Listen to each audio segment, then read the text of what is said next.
Alhamdulillah, we thank Allah subhanahu wa ta'ala for the gift of life and for the opportunity to reflect upon our religion, especially in the very chaotic world that we are living in today.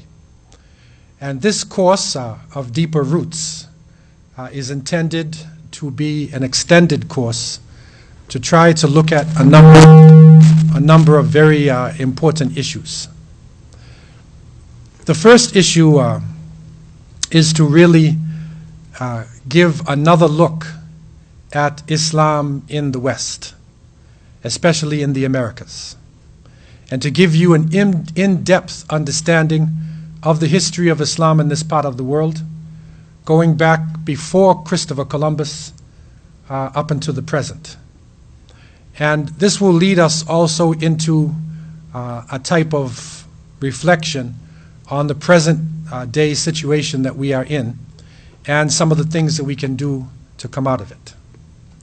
The second issue is to really begin to unravel knowledge. We are living in a time period where people have the ability to collect information and to send it around the planet simultaneously. This is a strange time period if you connect it to other time periods in the history of humanity.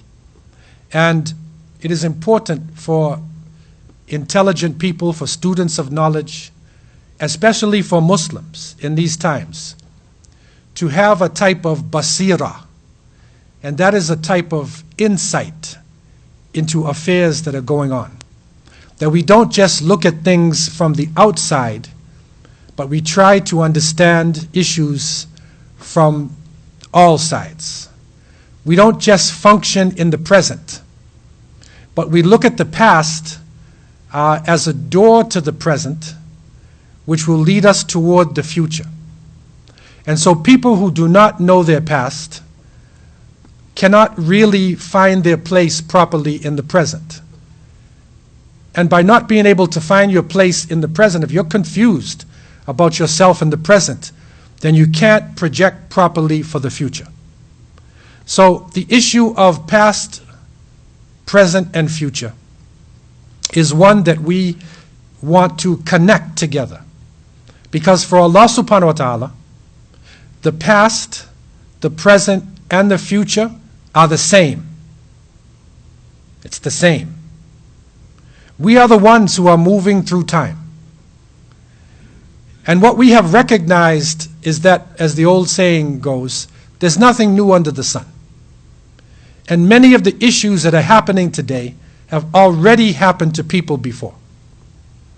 And so, when we look at the book of Allah subhanahu wa ta'ala, we recognize that 1/3 of the Quran is qasas. 1/3 of the Quran are stories, parables, the stories of the great ones, the stories of the Anbiya, the prophets, the stories of the nations who came before, the story of creation. And these stories are not given to us only to enjoy ourselves as entertainment, but it is given for guidance, gems of wisdom.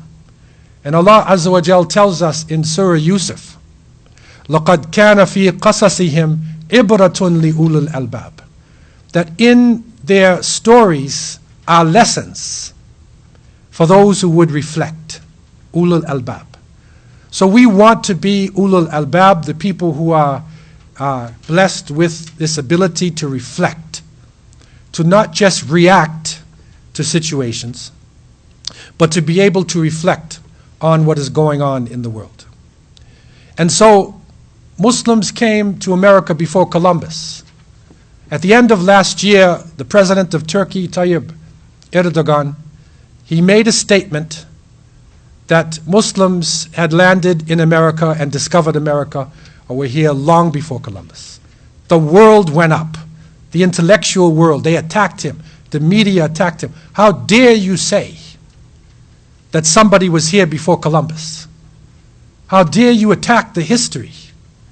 And so what he had done, it was not a strange thing, and even in historical circles, people have differing opinions. But what he did was he struck a sensitive nerve. He struck a sensitive nerve. He was dealing with, or he opened up one of the holy grails. He went into a dangerous area by challenging what is known as the popular wisdom and understanding of the world. What really is happening is that there is a struggle going on, a battle for the hearts and the minds. And this battle may be as serious as the hot battle that we see. And the situation now in France, as many of you are aware of what is going on with the cartoonists and with the struggle that is going on, the big issue now is freedom of speech. The big issue is knowledge, sensitivity. What is important for people? What are the limits of knowledge? And this is rocking intellectuals all over the world. This is a serious issue because the people of the world are now questioning the information that has come to them. Prophet Muhammad ﷺ did not speak from himself. He was blessed with knowledge from above 7 heavens. And an authentic hadith reported by Abu Hurairah radiallahu anh, the Prophet, peace and blessings be upon him, was reported to have said, make sure I'm getting this right. Change? No.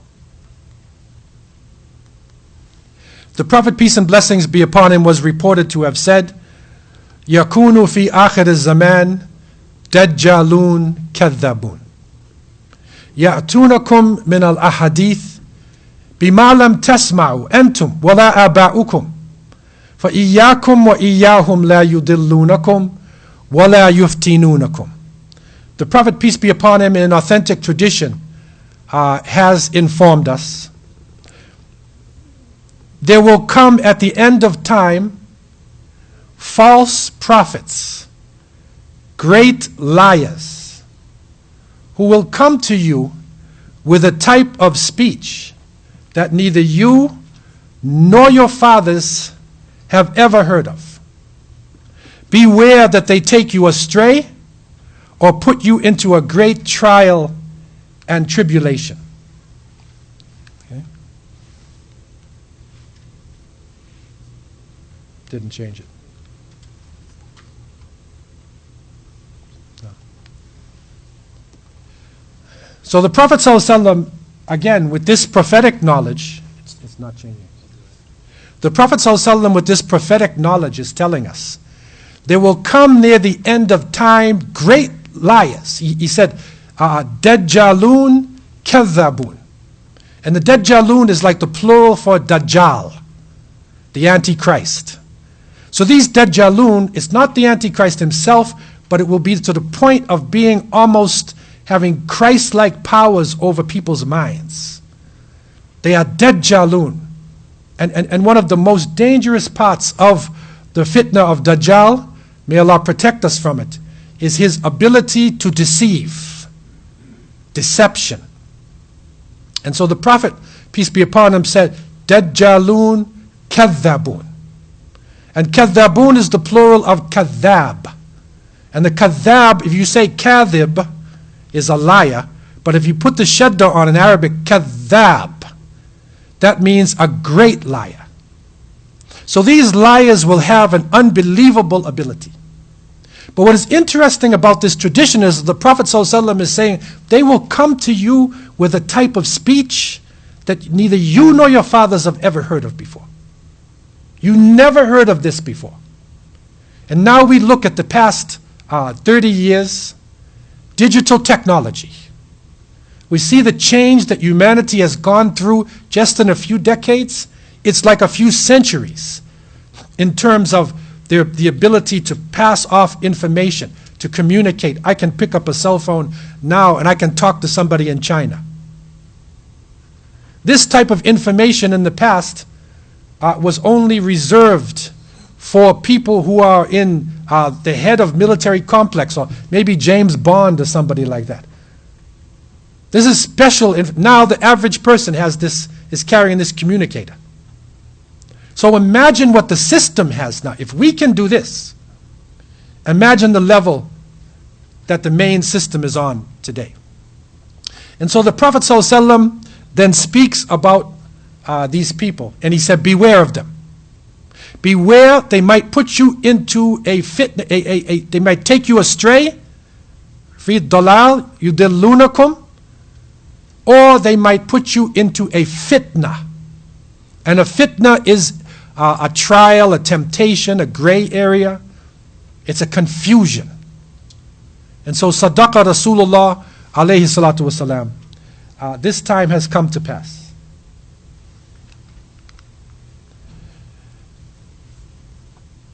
When we look at the 20th century, we see that there were a number of, in the 21st century, a number of issues and people come up. Very interestingly, the Nazi propaganda system, Goebbels, Dr. Paul Joseph Goebbels, was the master of this system. And he had developed a type of propaganda never seen before. And Goebbels is reported to have said that, or something to this effect, if you repeat a lie enough, it will be believed. So you keep saying a lie, keep saying it over and over again, and eventually people will believe it. In another interesting statement, Willie Brown, California political leader, a former mayor of San Francisco, he said, in politics, a lie unanswered becomes true within 24 hours. This is how the newspapers are now. If a lie goes out there and nobody answers it within 24 hours, it becomes the truth. Another interesting statement, Amundsen said, convince enough people of a lie and it becomes the truth. So this is what we're dealing with. Now remember what the Prophet ﷺ said. These people are going to come to you with a type of speech that neither you nor your parents ever heard of this before. And this lie of these kadhabun can take you astray. It can put you into a fitna. So it is crucial for Muslims today to develop the ability to deconstruct information.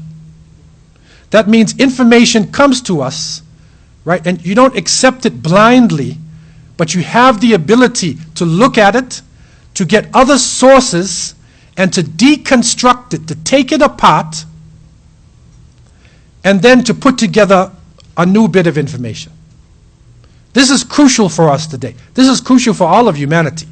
But for Muslims, because we are in the barrel of decision, we are the ones now who are under attack in all the newspapers, all the journals, everywhere. We are the ones, right, catching this problem. It is crucial for us to have this ability. So dealing with the issue of deeper roots, I want to begin this by reflecting on a statement that many of you may have learned in school when you were growing up. It's an international statement, and that is Christopher Columbus discovered America in 1492. I grew up here in North America. This was a fact. And Christopher Columbus, after Jesus Christ, after Isa alayhi salam, is probably the most important person in terms of time, history. You have like in Western concepts, you have AD, you have BC and AD. So that changes with Christ. Okay, so it's before and after Christ. So Christ's time for them is, you know, the division in time. 1492 is also a major division. So the way the history of the world goes, before 1492 is a type of darkness that came over the world. After it is a new age. It's a new world order that comes in. And so let's analyze this statement. Christopher Columbus discovered America in 1492. And now, you know, to show you the level of their propaganda, I'm bringing to you one of the drawings of Columbus himself. These paintings have been pushed around the world Many of us grew up looking at these paintings. Okay, and in this picture here, I want you to analyze this. This is how propaganda goes. It doesn't take this form now so much. Now we have handheld devices. See, they have reached, digital technology has taken to another stage, because they can take what used to be just a drawing and they bring it alive and make it seem like it's real. And so the world, especially the younger generation, lives by this. Okay, but this picture in itself, where Columbus, he's landing on the islands of the Caribbean, somewhere in the Bahamas, San Salvador. He's landing there in 1492. And this is one of the drawings of Columbus. Now, the person who's in the middle of the picture, the one in the middle of the picture right there, see, that's Columbus. You see right there? That's Columbus in the picture. Now, can anybody tell me anything about this picture? Can you see the picture all right? Okay, try to focus on this picture and tell me something that you see inside of this picture. This is Columbus landing on the island. What do you see about this picture? Can anybody... can you turn this around a little bit, brother? Just turn it slightly for the sisters.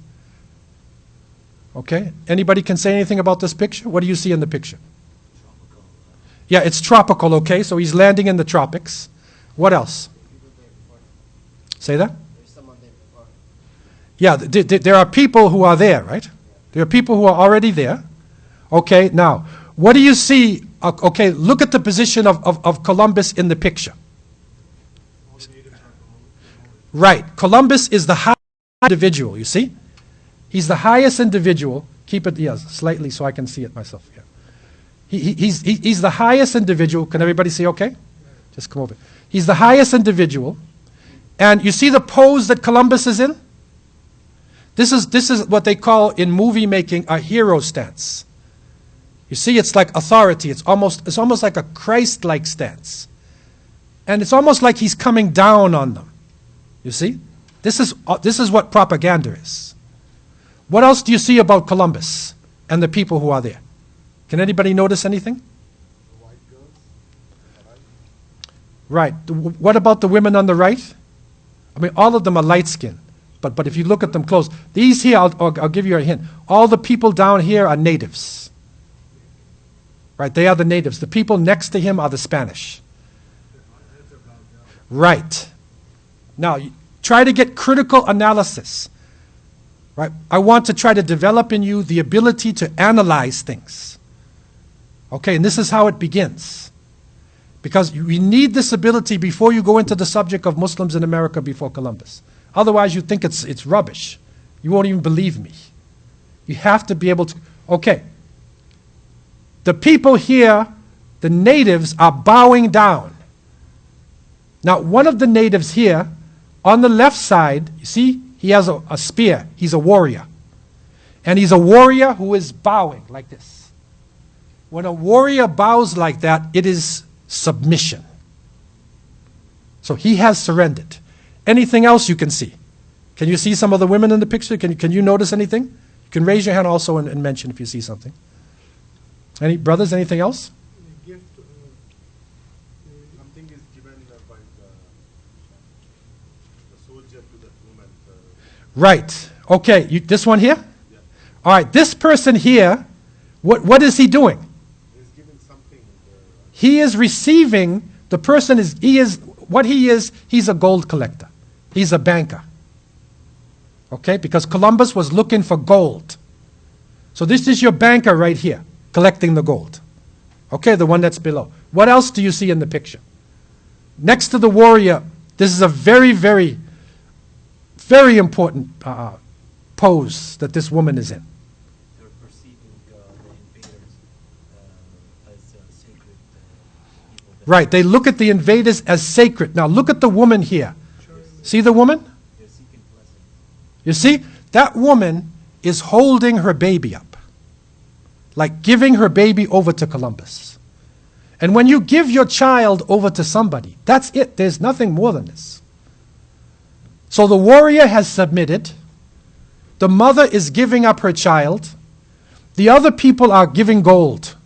and the banker is collecting the gold. Now look at Columbus. Look at on the right and the left of Columbus. Who do you have on the right and the left of Columbus? Can you see? Right. On his right shoulder is a priest. See the monk? So that's religion. He's bringing religion on one side. And what is on his other side? On the other side is a warrior. Special forces. Right? These are the black ops. Conquistadors. That's what they say in Spanish. The conquistadors, the conquerors. He's in full armor. The native people here, very simply dressed. This man here is in full armor. He has a bulletproof vest. In those days, it would be an arrow-proof vest. He's got a weapon. He is ready for harsh warfare. So on one side, you have religion, and on the other side, you have the sword. So this is a very descriptive picture about Columbus. And the more we try to understand Columbus and what happened with him, we begin to understand how serious the situation was. Actually, when Columbus landed in the Americas, the indigenous people in America had been here living, some say between 10 to 20,000 years. In some estimates, there were as many as 75 million people living in the Americas. 75 million people. And this is in 15th century. The population has really gone high now in the past few centuries. 75 million people is a huge amount of people. The indigenous culture, like in the picture here, this is a picture of Peru. And high up in the Andes Mountains, there are structures there where the Inca people built their homes and their castles and whatnot. They were highly developed people living in South America, in Peru. In Mexico, there were huge pyramids. There were all types of things. When Columbus landed, he wasn't sure where he was. Okay, he wasn't completely sure. He thought he was in India. That's where he thought he was. You read his memoirs, and he thought he was on the islands off the coast of India. And that he would go inside and meet the Mughal ruler and try to benefit from the riches in India itself. So he didn't really know actually where he was, and so he called the people Indians. And that name sticks up until today. That sticks. Even in America, they try to say Cleveland Indians. Right? But they're not Indians. This is not India. Right? So that is a lie in itself that is actually stuck onto the people up until today. When Columbus went back to Spain, he could not actually describe properly where he had been, because he wasn't actually sure. He knew that he ran into some land, so he spoke to the king and queen of Spain, Castile and Aragon. Give me the wealth and outfit me so I can go back and make another journey. So he made another journey back to the Americas to look around on the islands. And you'll find a few journeys that Columbus made. He took some slaves, but what he found was gold.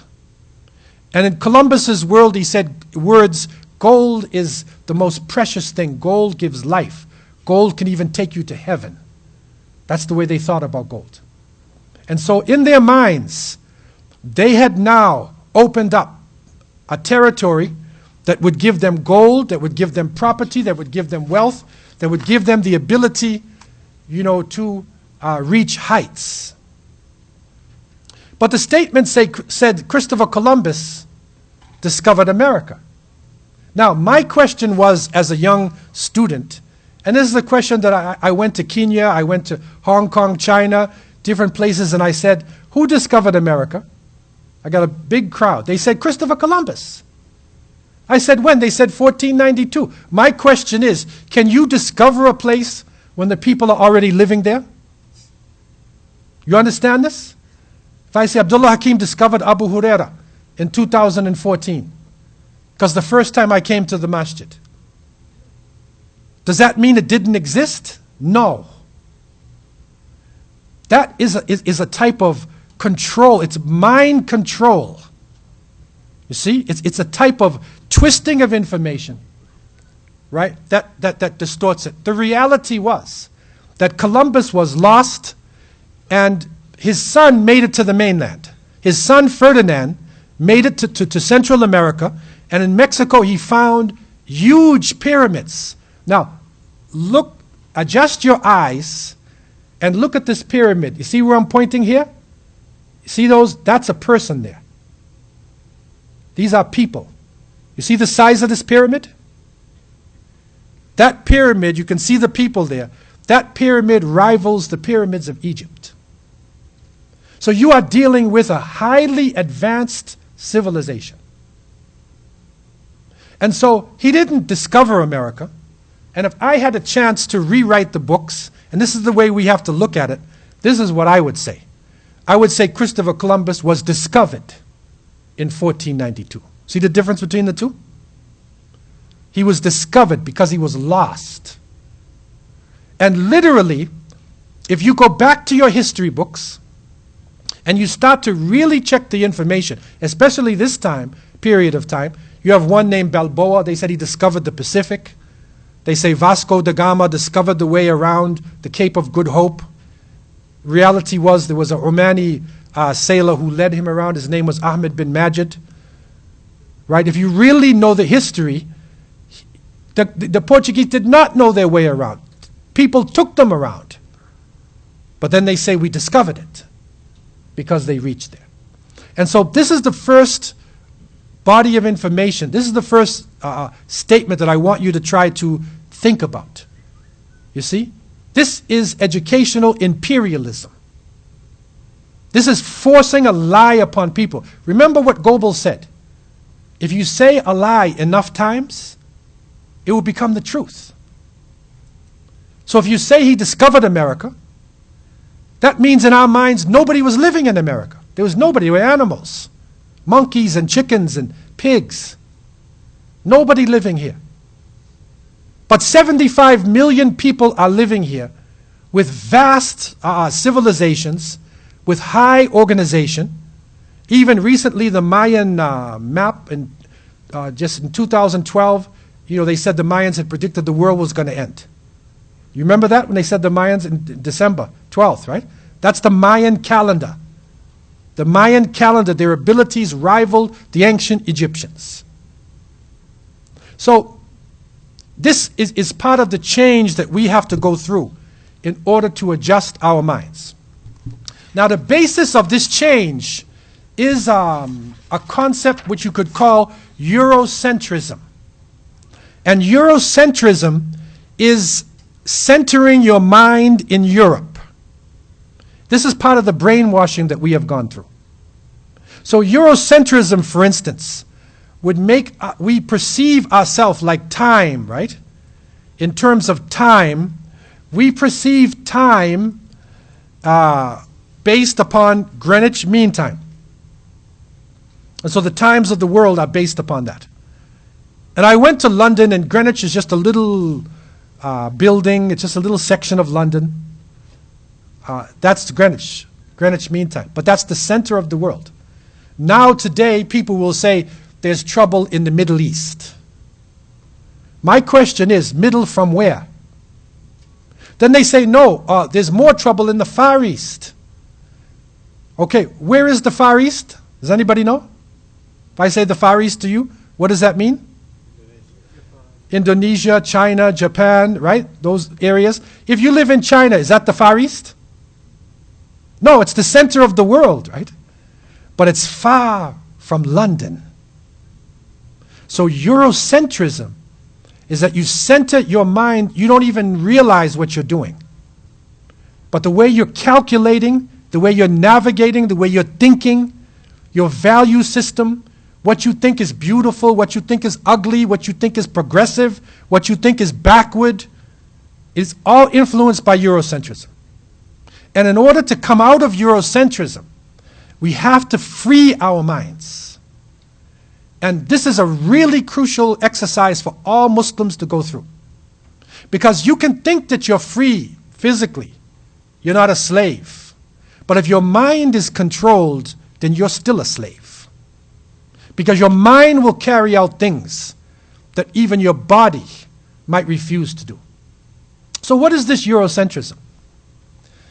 Think about the world. Normally they say the developed countries are in the north and the underdeveloped countries are in the south, right? That's how they set it up. They even say third world countries. So you have third world. Where's the third world? That's in the south. The first world is in the north, right? Second world is like the communist countries, whatever. But the third world, if you look at the history of the world, you will see that the ancient civilizations started on the Nile River, in the Tigris-Euphrates region, right? On the main rivers in the southern parts. It was Europe that actually became civilized after the other countries. So if you look at history, civilization did not go from north-south. It actually went from south-north. But what they have done, using the educational system, brainwashing, is to literally change the way we think. And so we who come from the southern countries will develop an inferiority complex. We think that we're backward, we can't do it. There's something wrong with us. And the people who come from the northern countries feel that they are more superior and that their lives mean more. Right? We see the present situation that happens in France, for instance, what is going on now. And, terrible situation happens to the French. But what's going on, in Iraq, in Afghanistan, in Gaza? What happens in all these areas? There's Ebola going on in West Africa, right? The Rohingya Muslims in Burma. What's going on in other parts of the world? So why is the uproar for one part, and the other part, 40 people died here, so what? This is Eurocentrism, you see? It's giving value. It's not just position, but it gives value. Okay, so they give you this northern part is powerful, and the southern part, where the darker people are, the darker you go, the lower you go, is the more uncivilized you are. You see, that's the way they think. And this has reached all of our lands. I was shocked when I went to Medina. I was living with the Bedouins in the Harra Gharbiya of Medina. And TV had reached them. So they were watching American programs and, London, and they were seeing everything. And so the Bedouins invited me for dinner, and they said, where are you from? Min aina anta? They look at me and say, Maghribi or Masri, or, where are you from? And I said, Ana min America. I was learning my Arabic. I said, I am from America. So the Bedouin guy said, La. La, you're not from America, man. I said, I'm from America, man. He said, no. And finally I convinced him, and his friend said, no, he's from America. He's from South America. You see the Eurocentrism? Because if he's got a little color in his skin, he's not European. That can't be from the north, right? He's got to be from the south. That is brainwashing. That's literally how far the brainwashing has gone into the societies that we are living in today. And so this whole concept needs to change. This is a map here, what you could call an upside-down map. But really, when you look at the Islamic maps, the way we used to think, right? We had a different centering. Our centering was in Mecca. Actually, the way our maps are set up, it was completely the opposite. Okay? And if you look at this map, this is a map you can buy in a geography, in a map store. Okay? And the map has got Argentina in the north, right? Australia, that's the north of the world. That's Cape Town, South Africa. And that's the south. Now, who decided that we're in the north and the people in Argentina are in the south? Who decided this? I lived in Cape Town for 10 years. Here's Cape Town right here. Okay? And I lived in Cape Town. The sun was above me and the earth was below me. I wasn't hanging upside down off the bottom of the earth. You understand this? This is your positioning now, right? This is positioning. Who decided the earth is a ball that is moving around? in the universe? Who decides what's north and south?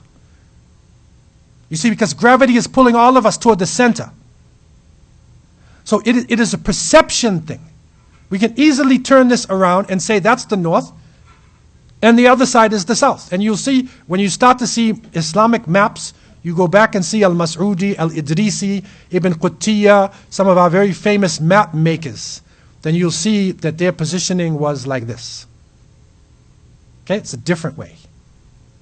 So this has something to do with our perceptions. And our perceptions have to begin to change in order to make sense of where we really are. One of the great lessons that the Quran is teaching us in Surah An-Nahl, verse 36, Allah tells us, وَلَقَدْ بَعَثْنَا فِي كُلِّ أُمَّةٍ رَسُولًا أَنْ يَعْبُدُوا اللَّهَ وَاجْتَنِبُوا الطَّاغُوتَ. Right? And certainly, we sent into every nation a messenger that they worship Allah and stay away from false deities. Of the people were some who were guided, and of them were those upon whom error was decreed. فَسِيرُوا فِي الْأَرْضِ. Travel in the earth. See what was the end of those who denied truth. سِيرُوا فِي الْأَرْضِ فَانْظُرُوا كَيْفَ كَانَ عَاقِبَةُ الْمُكَذِّبِينَ. Travel in the earth. So Allah said, we have sent messengers to every nation. Every nation. That means prophets came to China, prophets came to India, prophets came to Southeast Asia, prophets came to Africa, to Europe, to the Americas, every nation at some point. 25 mentioned in the Quran, these are specially chosen prophets. But that the brotherhood of Nubuwah is something which is not restricted to any particular race or any particular group. And this is the way Muslims think. When we center ourselves properly and start to look at the human race, right, then our vision broadens. If you get caught in tribalism or you centering yourself with your people, you have a narrow outlook. So the broader we are able to open our eyes is the more we are coming closer to the Islamic message. And so I would say, because people use this centering term, we're not Eurocentric or Afrocentric, centering in Africa, or Indocentric. We are Mecca-centric. We center ourselves in Mecca with the prophets. Right? And this is the way the great history books, Ibn al-Kathir, Ibn al-Athir, you go to the great historians and you will see this is how the books are set up. That's the way we think. And this changing of perceptions, the more you get into this, is the more you are able to have the type of basira to understand in a more objective way what is happening in the world today and not get caught up in some of the confusion that is being propagated to us. So I would say, we don't want his story. You get this? Not history, his story. We want our story. See the difference in those two words? History is his story, the way it's taught to us. What we want is our story. That's a completely different way of looking at things. And if we have this concept in our mind, then we can begin to look at this issue. Our issue is Muslims in America before Columbus. I'm going to show you, I'm going to prove to you how Muslims reached this part of the world long before Columbus. That's something which challenges all of your history courses. It'll challenge your universities, right? But that is the type of thinking that we have to develop, and we have to develop the ability to research. Now, part of this shift in looking at history is that there's a time period somewhere between, say, 400 to 1500 AD. This is what the Europeans called the Dark Ages. The Romans had reached a high level, but they were corrupted. They had the Colosseums, they were feeding people to the lions. They were brutally enslaving people and conquering. And eventually, the poorer people within their realm rose up and brought them down. When the Romans fell, the lights, in a sense, went out in Europe. And what took over was a strange type of society where the knowledge was controlled by monks in monasteries. And people were not allowed to go into science. It was a really strange period of time. And so this is what you'll see in history books as the Dark Ages. But again, that's Eurocentrism, right? If you're looking at Europe, it was dark in some parts of Europe. But if you look at the rest of the world, civilization was rising. And for the Muslims, this time period is what we could call the golden age of Islam. Especially between 622 and 1492. I'm just using these arbitrary figures approximately. During that time, it was an age of progress. Great progress for Muslims. Amazing things were happening. And some of this history was actually in Europe itself. Because Al-Andalus, which was a very powerful section of the Muslim world, was in Spain and Portugal.